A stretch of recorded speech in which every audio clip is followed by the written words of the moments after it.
Kalian jangan mau ditipu sama kata-kata seperti itu, kaya harus tua, jangan mau ditipu ya, karena waktu itu selalu lebih berharga dibanding uang. Itulah kenapa mereka yang ngomong seperti itu masih naiknya private jet, karena mereka tahu waktu lebih mahal dari uang.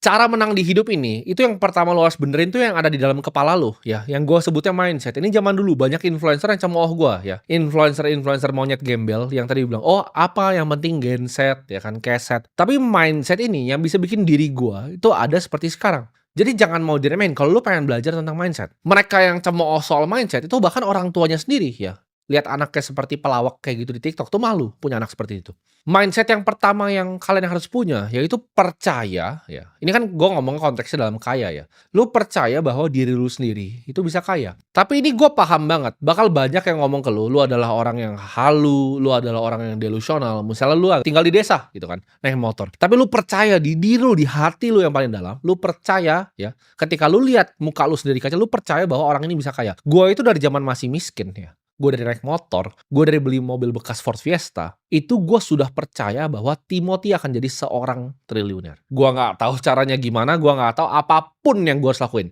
Kalau disuruh nyapu tai setiap hari, ya sampai situ gue akan nyapu tai setiap hari. Gue nggak peduli caranya gimana, apapun itu gue akan lakukan. Tapi gue tahu, ya, gue belum tahu jalannya, gue belum bisa lihat jalannya.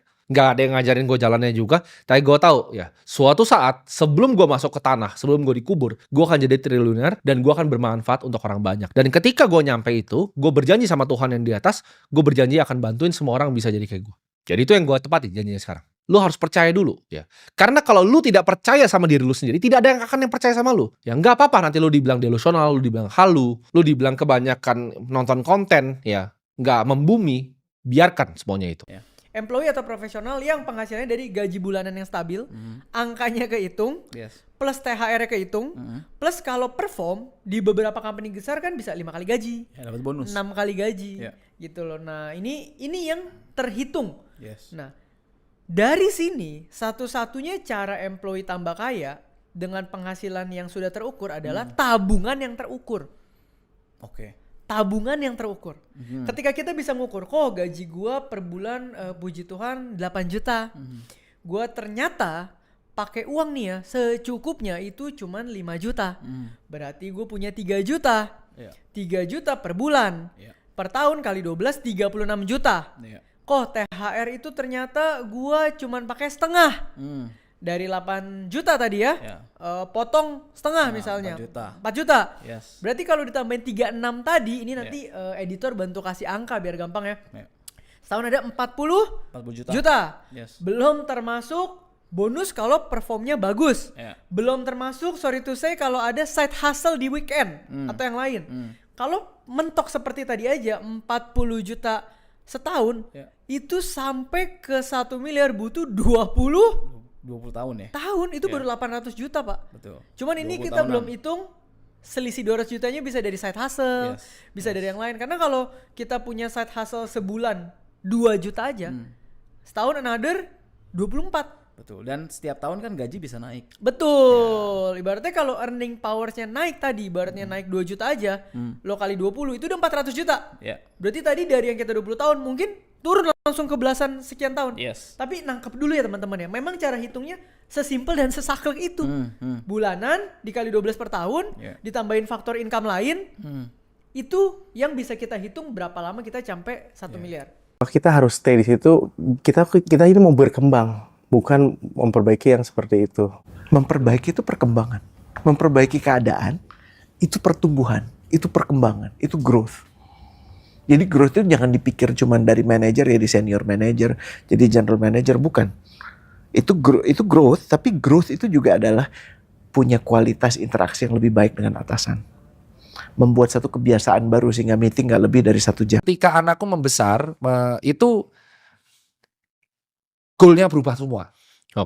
Goalnya berubah. Dan yang paling kelihatan itu adalah jika di dulu aku mengejar uang, itu beneran aku ngejar uang, karir pet, uang, saldo dan kawan-kawan.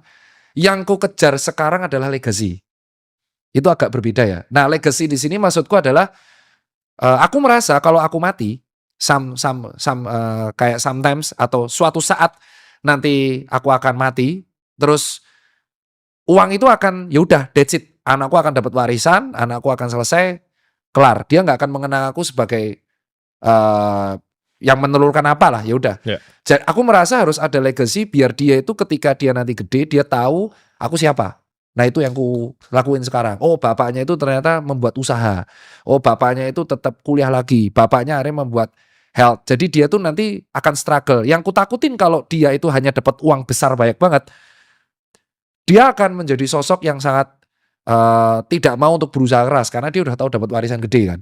Ya. Nah itu akhirnya aku fokus untuk membangun legacy biar anakku itu tidak menjadi seperti aku yang zaman muda. Itu yang ku takutin banget. Oke, tapi apa value utama yang lu pengen tanamin justru di anak lu ini? Proses sih. Oke. Proses. Dan proses tuh semua orang tuh sekarang pengen result ya. Itu terjadi gara-gara jadi orang tuh pengen cepet-cepet merasakan kepuasan dan kekayaan, terutama cowok-cowok usia 17 sampai 24. Ya. Dan mereka tuh gak bisa sabar. Kayak contoh, wah kita gak bisa sabar tiba-tiba di usia 24 dia ngerasa gini-gini doang terus nyerah gitu aja. Ya. Jadi aku merasa mereka harus punya proses. Nah itu yang value yang pengen ku tanemin ke dia. Gimana caranya Jago untuk jadi dong. gimana untuk jadi sales yang jago kok? Bagi tips dong. Pertama, untuk jadi sales yang jago itu nama baik harus dijaga bro. Makanya gue pernah bilang di podcast sebelumnya, orang kaya mulut harus bisa dipegang. Karena di dunia bisnis ya, kalau lu udah ngomong lu meleset, itu malu-maluin bro. Makanya gue sekali ngomong apapun sama siapapun bro. Misal gue bilang, nih ya lu gue kasih ini ya. Gue pasti akan gue kasih. No matter what the cost. Misalnya gue bilang sama teman, besok gue kasih ini loh. No matter what the cost I will spend. Besok gue kalau udah janji kasih, pasti gue kasih. Karena itu nama yang gue jaga, pride gue. Juga termasuk orang-orang kaya yang lain. Gue lihat ini yang sama dari konglo-konglo lain, orang-orang kaya lain. Once they speak, kalau mereka nggak menepati itu, gengsinya, pride-nya itu hilang. Jadi kalau lu mau jadi sales yang baik, otomatis nama baik itu harus dijaga, mulut bisa dipegang.